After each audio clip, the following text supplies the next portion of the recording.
Welcome everybody. Welcome back to the channel, fam. This is your boy Rome. We have a lot to talk about. You know the international season is started. 2 weeks of no football, which I am happy for because guess what? Manchester United need the rest. Rashford needed the rest, and he's not playing, so that's good. Big news here from Manchester United, of course. Rashford is not going to team up with England this 2 games and training with them and stuff, so that's good. He can rest the ankle or ribs or wherever him get hit, so that's very good. So before we get any further, people, make sure to drop a like on the video, subscribe right down there for brand new. Referee, the whistle. Let's go. Listen, people, listen. You know, the last time we spoke about Antonio Conte and Spurs and all the crap that they've been doing in their lives. We said that it's going to be tough for Tottenham to recover from what happened after what Antonio Conte said. You can't just go and diss the players, diss the owners and everything, and then expect to get a job the next day. Yeah. So I said this to myself, and I said it to a couple of my friends, but this reminds me of when Cristiano Ronaldo got a meeting with that waste man from Arsenal, right? Piers Morgan, just before the international break, the last international break, and just spill the beans. Go out and speak all sorts of falsehoods about Eric Ten Hag. Everything wrong with Manchester United except what is wrong with him, right? And I said that at the time that this is just him putting in his resignation. And yes, he did effectively retired from Manchester United. I resigned from Manchester United. And that speech or interview that Antonio Conte did after Tottenham's game was essentially his resignation without him resigning. But from Tottenham quit and tell him to listen, you're sacked, then now pay him all much million my pay every season. So I think that interview just before the teams go out on international duties was perfect for Antonio Conte. It was perfect in the sense that he can say, listen, do what you want to do. I'm going to Italy go eat some pepperoni pizza. Do what you want to do. Good, bad, and indifference. Because in the big scheme of things, we know that Antonio Conte could be good for Tottenham if he brought the players that he needed. He did bring in the players that he needed. But I don't know, fam.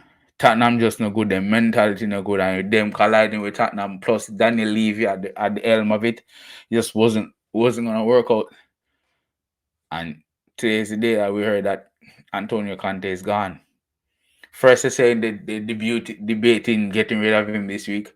Then reports come out and say, "Oh, he might be gone in a couple of days." And then boom, reports come out, he's gone, gone. And I'm happy as a motherfucker. Woo! I mean, the amount of talk about Jose Mourinho when him there Man U, or they gonna social when him there Man U. All the fires we have fire players every 2 years because after Alex Ferguson, if Manchester United is going to retire and you're not going to play no more football, look at you now, Tottenham. Look at you now. Look at you now. Is that not only is Tottenham losing their manager, and now them will go with the assistant manager somewhere for all this until the end of the season.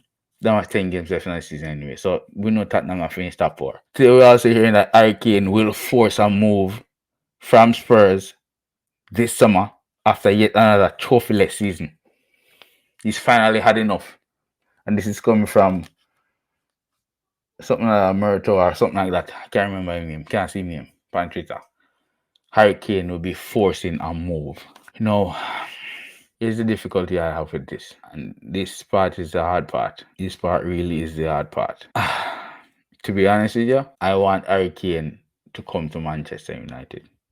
Because Harry Kane coming to Manchester United is us guaranteeing a trophy. I'm not even a trophy, guaranteeing us to be challenging for the title. That is for sure. But the problem I have with that is not Harry Kane per se, but is Daniel Levy and Tottenham. Dealing with Tottenham and Daniel Levy is pulling like the last string I hear upon a ball head parry. It's just impossible. It's absolutely impossible, fam.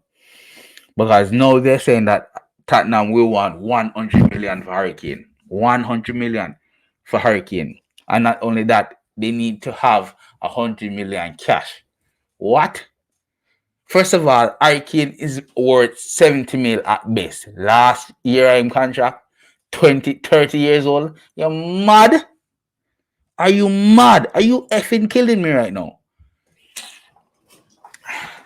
You man a madman if you think say you can get Hurricane for 100 million this time of year, this contract. Are you mad? And so they're gonna strike a hard bargain. Will Tottenham wait another year? Yes. Will Manchester need him next year? No. Who will need him next year? No one. So he might stay at Tottenham this year. It's tough. Very tough. Plus, we know his injury record is not that bad. We can tell he's injured here and there every year, every season, but not that bad. So we can keep that. And he can guarantee you 25 to 30 goals. That's a given. But for Manchester United to put up 100 million for Hurricane, when we can put up 120 mil, which corresponds to like 100 million pound anyway, 100 million euros for Osimhen. Are you mad? Of course. Osimhen is younger. It's just as deadly as you can see this season. And he probably is going to win the Serie A. So he's a proven winner as opposed to Tottenham and Hurricane, who is not a friggin' winner. You tell me, fam.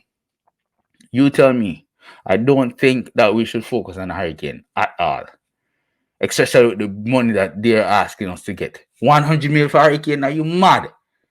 Something must wrong with your blood. God, yeah, man. Something wrong with you.